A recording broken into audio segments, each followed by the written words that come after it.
काय इथं गुजरातची कंपनी आहे ना? हा गुजरातची. गुजरातची कंपनी आहे. बरं बरं. आणि हे कामगार तर सगळे आंध्रा वगैरे?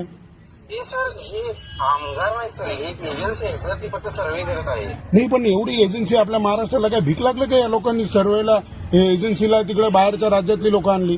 म्हणजे कॉन्ट्रॅक्ट गुजरातच्या कंपनीला, माणसा सर्वे करणारी कंपनी आंध्राची. नाशिकमध्ये असंख्य कॉन्ट्रॅक्टर आहेत, नाशिकमध्ये असंख्य कामगार आहे, बेरोजगार आहे, त्यांना का बरं वापरत नाही आपण? नुसते ते मशीन घेऊन फिरताय. हे कामं तर माझे महाराष्ट्रातले पोरही करू शकता ना. साहजिक आहे ना सर.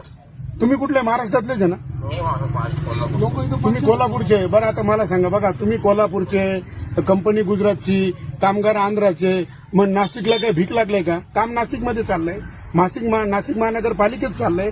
आणि तुम्ही त्याचं बघा, सुपरवायझर आहे ना तुम्ही? हा हो हो. हा, सुपरवायझर कुठला? कोल्हापूरचा. आणि काम चाललंय नाशिक महानगरपालिकेमध्ये. आणि कंपनी कॉन्ट्रॅक्टर आहे गुजरातची. आणि त्याला बल्कमध्ये जी एजन्सी दिली ती दिली आंध्राला. हे नक्की एकूणच हे आपलं या सिंहस्थ कुंभमेळ्याचं काम आहे ते? हा कुंभमेळ्याचं. बापरे, मग आता हे 32,000 कोटी रुपये आले, असे इतर राज्यांनाच वाटायचे वाटतं.